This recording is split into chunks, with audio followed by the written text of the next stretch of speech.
नमस्कार. शिवसेना उद्धव बाळासाहेब ठाकरे, भारतीय कामगार सेना, CHA कामगार सेना सहार कार्गो स्कूल या संघटनेचे सभासद स्वर्गीय श्री गणेश लोटनकर हे गार्डन लॉजिस्टिक कार्गो कंपनीमध्ये अत्यंत प्रामाणिकपणे व निष्ठेने आपली सेवा बजावत होते. हे कर्तव्यदक्ष मेहनती सहकाऱ्यांमध्ये आदराचे स्थान असलेले कर्मचारी होते. दिनांक 16/2/2026 रोजी सायंकाळी सुमारे 7:30 वाजण्याच्या दरम्यान सहार कार्गो स्कूलातील CSC कार्गो सर्व्हिस सेंटर येथे काम करत असताना ट्रकच्या धडकेत त्यांचा अत्यंत दुर्दैवी व जीवघेणा अपघात झाला. या भीषण अपघातात दुर्दैवी त्यांचा मृत्यू झाला. ही घटना संपूर्ण कामगार वर्गात अत्यंत वेदनादायक व संतापजनक आहे. या घटनेची माहिती मिळताच CHA कामगार सेनेचे अध्यक्ष श्री धर्मेश राठोड, उपाध्यक्ष श्री योगेश दत्ताराम ढोंबरे, चिटणीस श्री पंकज धोनी, कार्यकारिणी सदस्य श्री संदीप दाते तसेच या सर्व शिवसैनिकांनी तात्काळ घटनास्थळी दाखल झाले. घटनास्थळी पाहणी केली असता असे निदर्शनास आले की अपघात घडल्यानंतर तात्काळ ॲम्ब्युलन्स उपलब्ध नव्हती आणि ती येण्यासाठी सुमारे 45 मिनिटे प्रतीक्षा करावी लागली. तसेच डॉक्टरांचीही तात्काळ उपलब्ध नव्हती. अधिक गंभीर बाब म्हणजे संबंधित अदानी व कार्गो सर्व्हिस सेंटर प्रशासनातील कोणताही अधिकारी किंवा कर्मचारी ॲम्ब्युलन्समध्ये उपलब्ध नव्हता. ॲम्ब्युलन्स व उशिरा पोहोचल्यामुळे स्वर्गीय श्री गणेश लोटनकर यांना न्याय मिळावा. गाडीचं पण दाखव, गाडी नंबर दाखव.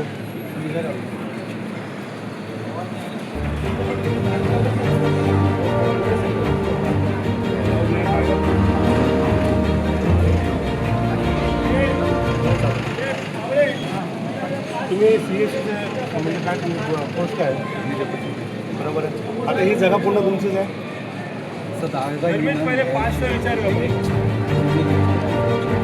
तुम्ही इथे गाडी लावतात, तुम्ही सगळं भाड्याने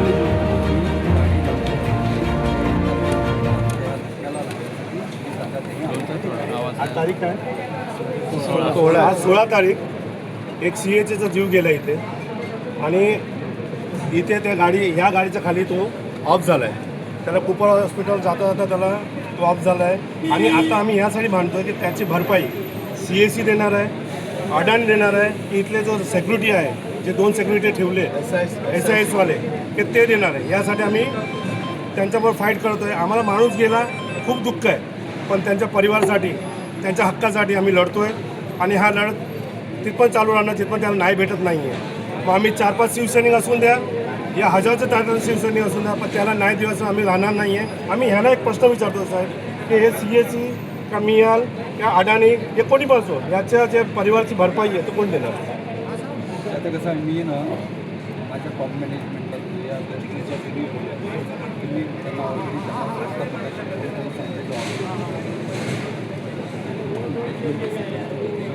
मॅनेजमेंट डिसिजन घेणार आहे, ते उद्या देणार आहे. आता उद्या पण तुम्ही काय करणार? आता ही गाडी हलणार नाही आहे, मग CSC खाली करणारच नाही का काय? का माणूसच जीव गेला आता? मग तुम्ही तुमचं काम बघणार आहे का त्यांच्या परिवारासाठी काय तुम्ही आमच्याबरोबर लढणार आहे? नाही, जे काय झालं असेल ते एकदम ॲक्च्युली दुःखद घटना झालेली आहे. आम्हाला पण एकदम शॉकिंग आहे आणि जे झालं आहे हे पण खूप बेकार आहे. आणि ह्याच्यासाठी आता आपण कसं आहे माहिती आहे सर, मी एक वर्कर आहे, तर मी हे पूर्ण जे तुम्ही बोलतो ते डिसिजन माझ्या हातात आहे. तर त्यासाठी मला माझ्या मॅनेजमेंट करून बोलावं लागणार, त्यांचे जे प्रतिनिधी जे डिस्कस करतात.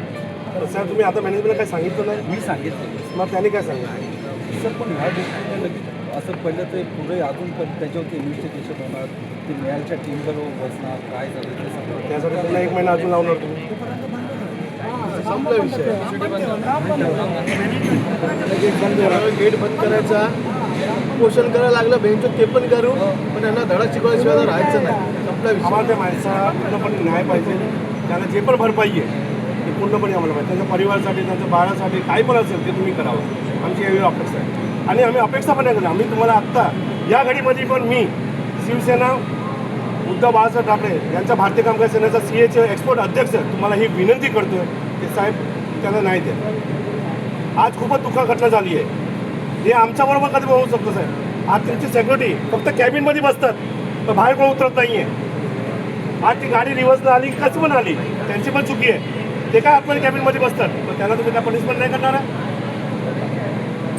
हे झाल्यानंतर CSCला एक मुलगा सकाळी 4-5 वाजता पण थांबतो इथे. CSC गाडी खाली होत नाही साहेब, गेटवर गाडी घेत नाही आहे.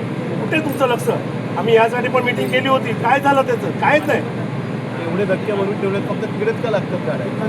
बाहेर पण काय टाकलं. लागतात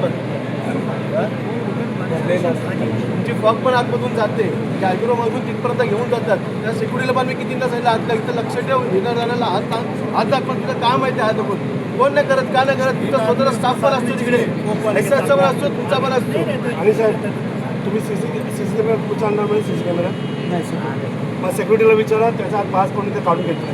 ते पास आम्हाला पाहिजे. पास काढून घेतला तरी होऊ दे, काय होईल ते होईल. पास काढून काय करणार आहे? पास काय दाखवणार का इकडे तो काम करत नव्हता असं दाखवायचं त्यांचा हेतू आहे का? नाही ना. नाही असंही असेल ना, तर पहिला त्याचा पास काढून घेतलाय आणि हातामध्ये एंट्री दिलाय तुला. काढलं ते मला पण नाही माहिती. तुम्ही ते चेक करा. ते आता त्याला पण आता यांचं सगळ्यांचं म्हणणं आहे की जिथपण त्याला नाही भेटत नाही तिथपण आम्ही गाडी कुठली खाली करायला देणार नाही. तुम्ही मॅनेजमेंटला सांगून ठेवा, कारण का ही गाडी अशी पण आणणार नाही आहे. आणि मला वाटतं की रात्री सगळं झालं तर हे लोक गाडी पण गेलं. इथे नाही गेलं तर इथे बाहेर पण बोलू शकतात. बाहेर पण त्यांची प्रायव्हेटी असेल. मग तुम्ही आम्हाला आश्वासन द्या की आम्ही कुठली गाडी खाली करणार नाही तुमच्या तर्फे. मी तसं नाही देऊ शकत. मला माझ्या म्हणजे तुम्हाला असं वाटतं तुम्ही वर्करमुळे तुम्हाला कामच प्रेम आहे. सॉरी, तुम्हाला कामावर प्रेम आहे, आमच्यावर प्रेम राहिलं नाही काय आहे. माहिती काय, मी तुमचं पण इथं राहून दगड झालं वाटतं. एक क्लिअर सांगतो तुम्हाला, मी पण इथे वर्कर आहे, माझी पोस्ट ती आहे, मी ऑपरेशन साहेब मॅनेजर. मी पण एक शिवसैनिक आहे. समजलं. आज एखादा जीव गेलाय. सगळ्या डिसिजन सर, हे ज्या फॅसिलिटी जर स्टॉप करायचे असेल ते डिसिजन माझ्या हातात आहे ना सर. ते डिसिजन मला त्यांना सांगावं लागणार सर. एवढे पण दिसत नाही की कुठे फोन पण सांगावं. नाही, मी तेव्हा करणार काय आता, फोन करून सांगणार ना. अरे ते पण तुम्ही आता- कामामध्ये पेसर आहे ना साहेब. एक पण नाही आलं. एक पण नाही आलं. कामामध्ये पेसर आहे तुमचं कोणतरी सगळं. असेल ना लाईटला, एक पण नाही आलं. पण आता सध्या मी इथे हायर मग तुम्ही शब्द दिला पाहिजे. तो तुम्ही आता स्वतः बोलता मी हायर ॲक्युरेट आहे करून. पण तेवढी गॅरंटी एखाद्याने माणुसकीच्या हिशोबाने तरी यायला हवं होतं की नाही. तुमचे कोण वरिष्ठ आहेत? तुम्ही उद्या- कुठे आहेत? उद्या duty वर कोण आहेत? असेल. मला वाटलं मी याला बोला, ते पण नाही तुम्ही बोलवलं. मला कधी पण उत्तर भेटेल. मी आता माझ्या मॅनेजमेंटला सांगणार, जे काय उत्तर 12 आहे वाजता 1 वाजता ते तुम्हाला उत्तर देणार आहे. मी त्यांच्याबरोबर बोलतो आता की तुम्ही जे बोललात ना ते सगळ्या गोष्टी त्यांच्याबरोबर बोलतो. तिथं आपण काय करायचं? काय बोलतात सीएचे सांगा काय करायचं.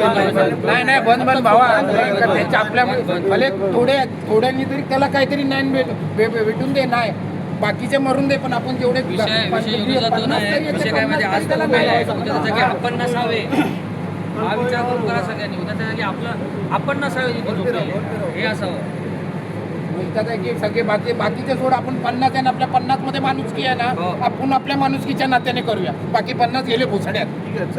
मी तुम्हाला एक शब्द देतोय. अगर तुम्ही भनचा आवाज दिला तर हे शिवसेना उद्धव बाळासाहेब सेना तुमच्या बरोबर आहे.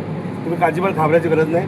या जे माणूस मेला आहे आमच्या CAचे, त्याला न्याय द्यायचा मी गप्प बसणार नाही. जय हिंद, जय महाराष्ट्र. एक दुर्दैवी घटना घडली कार्गोमध्ये आणि आपल्यातला एक सहकारी गणेश लोकांकर तो दुर्दैवाने एकदा मृत्यू झालेला आहे. पण तो हा मृत्यू झाल्यामुळे हा मोठा प्रसंग सर्व आपल्या कार्गोत जे काम करतो त्यांच्यासमोर उभा राहिला की आपल्या काही सिक्युरिटी काय आहे किंवा आपल्याला नुकसान भरपाई कोण देणार. आणि त्यासाठी सर्व आपले एजंट बंधू, सर्व आपले जे कर्मचारी आहेत त्या सर्वांनी एक निर्णय घेतला की कुठेतरी याला आपला न्याय मिळाला पाहिजे. आणि आपल्याला एक चांगलं असं की आपलं एक कुटुंबियाचा प्रमुख जेव्हा तो आपला जातो तेव्हा आपल्या कुटुंबियाचं काय होणार हा यक्ष प्रश्न त्याच्या जवळ असतो. आणि तो ज्यावेळेला आपण एकत्रितपणे जेव्हा संघटन करत असा विषय जेव्हा आपण असा विषय जेव्हा आपण लावून धरतो आणि त्यामुळे आज आपण सर्व नवनिर्माण सेना आणि आपली शिवसेना, भारतीय काँग्रेस सेना एकत्रितपणे हा एकजुटीने आपण हा लढा दिलेला आहे. आणि त्या लढ्याला यशस्वीपणे आपल्याला यश आलेलं आहे. त्याबद्दल मी तुमचं मनापासून आभार मानतो. टाळ्या कृपया वाजू नका. हा दुःखद प्रसंग आहे. फक्त तुमच्या माहितीसाठी यश हा शब्द वापरणं गरजेचं आहे. कारण का आपली जी एकजूट निर्माण केली त्यामुळे कुठेतरी त्यांना आज झोकावं लागू होतं. तर यापुढेही आणि काय काय मिळालेलं आहे त्यांना आता बेनिफिट ते आपले चव्हाण सर तुम्हाला वाचून दाखवतील. संपूर्ण वाचू की संक्षिप्त आपण त्यांच्याकडे डिमांड केली होती की जो वारला त्याच्या फॅमिलीला संपूर्ण मदत तात्पुरती तरी मिळाली पाहिजे, म्हणून त्यांनी आता इमिजिएट 7 लाख रुपये सँक्शन केलेले आहेत. 7 लाख रुपये त्याला देणार आहे कुटुंबियांना. एक्स्ट्रा त्याचबरोबर मुलांचा शैक्षणिक खर्च ग्रॅज्युएशनपर्यंत, नोकरीची हमी, त्याच्याशिवाय इकडे जी सिक्युरिटी आहे त्याच्यामध्ये संपूर्ण बदल केले जातील. आपण एक त्याच्याकडे मेडिकल एडसाठी म्हणजे लोकांना इथे मेडिकल एड लागतील इमिजिएट, त्यासाठी बऱ्याच काही मागण्या केल्यात. पण फॅमिलीसाठी जे मदतीचं होतं गरजेचं आणि त्याच्याशिवाय त्याचं कायदेशीर कॉम्पन्सेशन ते किती चांगलं असेल, नवीन कॉम्पन्सेशन असेल खूप चांगलं आहे. आता नवीन रूलप्रमाणे या सर्व गोष्टी आपण सँक्शन करून घेतल्यात. त्याचं एक पत्र आहे संपूर्ण, हे पत्र तुम्ही नंतर तुम्हाला ग्रुपमध्ये त्याच्याने हे सर्व त्यांचं होऊन जाईल आणि त्यांनी तसं ॲश्युरन्स दिलेलं आहे आणि संपूर्ण मॅनेजमेंट आपल्याबरोबर आहे, आपल्या संघटना आपण आपलं तुमची एकजूट अशीच राहिली तर परत भविष्यामध्ये असं काही होणार नाही असं अपेक्षित करू. पण जे त्यासाठी आपण कायदेशीर लढा आणि युनियनचा लढा एकत्र देऊ. धन्यवाद. आता गणेश लोटणकर हा आपल्यातला एक बांधव गेल्यामुळे आपण त्या सर्वांना 2 मिनिटं स्तब्ध उभं राहून या एकजुटीच्या आंदोलनामुळे संबंधित प्रशासनाने सर्व अटी आणि मान्य करून या ठिकाणी स्वर्गीय श्री गणेश लोटणकर यांच्या कुटुंबाला 7 लाख रुपये इतकी आर्थिक मदत जाहीर करण्यात आली. तसेच इतर मागण्यांकरिता सकारात्मक कारवाई करण्याचे आश्वासन देखील या ठिकाणी देण्यात आलेले आहे.